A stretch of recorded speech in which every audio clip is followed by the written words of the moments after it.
முத்தங்களுக்காக சிறுகதை. பாகனேரி இரா கணேசன்.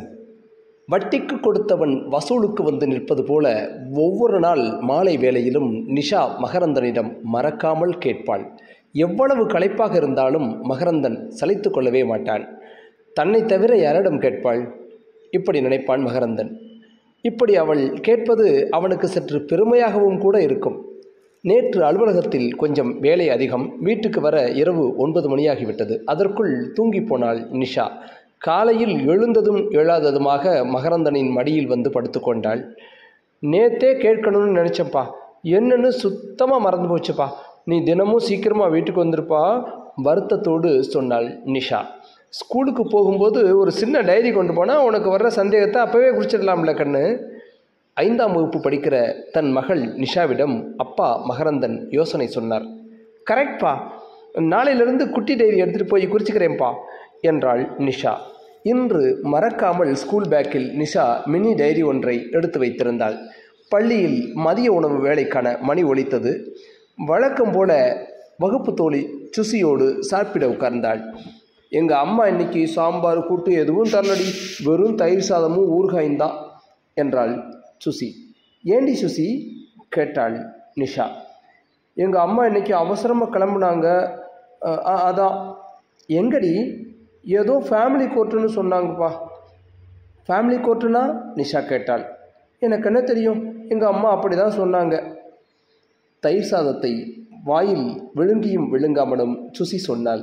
மேலும் உங்கள் அம்மா வச்ச கூட்டு ரொம்ப நல்லா இருக்குடி என நிஷா கொடுத்த சைடிஷை புகழ்ந்தாள். அது கூட்டு இல்லடி, பச்சடி.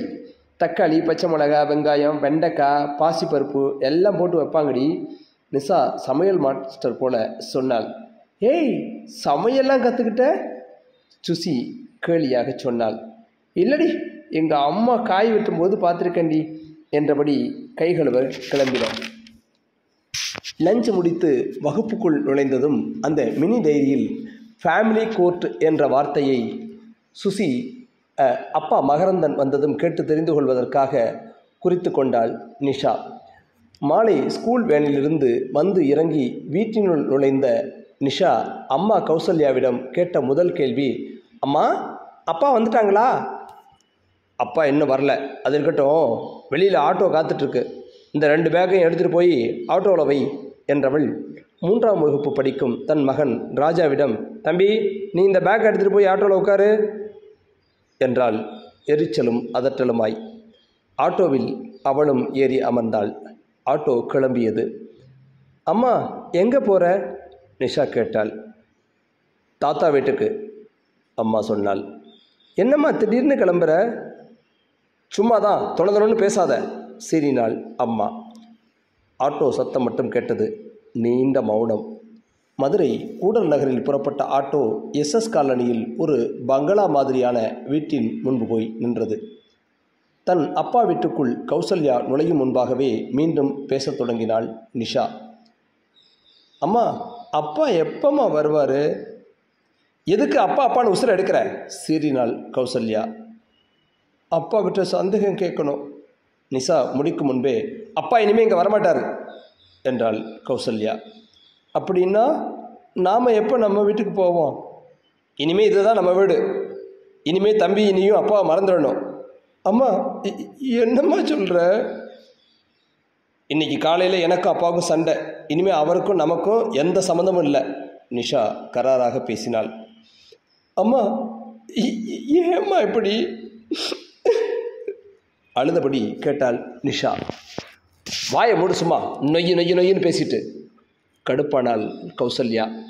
கௌசல்யாவின் அண்ணன் மோகன் நிஷாவை, ஏய் சும்மாரு என அதட்டிவிட்டு கௌசல்யாவிடம் பேசினான். உன் புருஷன் பேசினதை அடுத்த நிமிஷம் நீ செல்ஃபோனில் பேசினல்ல, உடனே நான் ஒரு முடிவு எடுத்துட்டேம்மா. நம்ம குடும்பத்தில் யாருக்கு அறிவில்லை தானே சொன்னான் உன் புருஷன். அதோட உன்னை சித்தி வீட்டுக்கு வேற போக வேண்டான்னு வேற சொல்கிறான். அவன் கூட இனிமேல் உனக்கு வாழ்க்கை தேவையில்லைன்னு நான் முடிவெடுத்துட்டேம்மா. நமக்கும் மானரோசம் இருக்குல்ல, அவனை ஃபேமிலி கோர்ட்டில் போட்டு இழுத்தா தான் சரியாக வருவான். தன் மாமா மோகன் அம்மாவிடம் ஃபேமிலி கோர்ட் என்ற வார்த்தையை சொல்லி கொண்டிருக்கும் போதே சுசி சொன்னதும் அப்பாவிடம் ஃபேமிலி கோர்ட் என்பது பற்றி சந்தேகம் கேட்பதற்காக டைரியில் அந்த வார்த்தையை குறித்ததும் மட்டுமல்ல, அப்பாவின் நினைவும் வந்துவிட்டது நிஷாவுக்கு. இல்லற வாழ்க்கையை மகரந்தனிடமிருந்து தீர்த்து கொள்ள காத்திருந்த கௌசல்யாவுக்கு முன் நிஷாவும் காத்திருந்தாள்.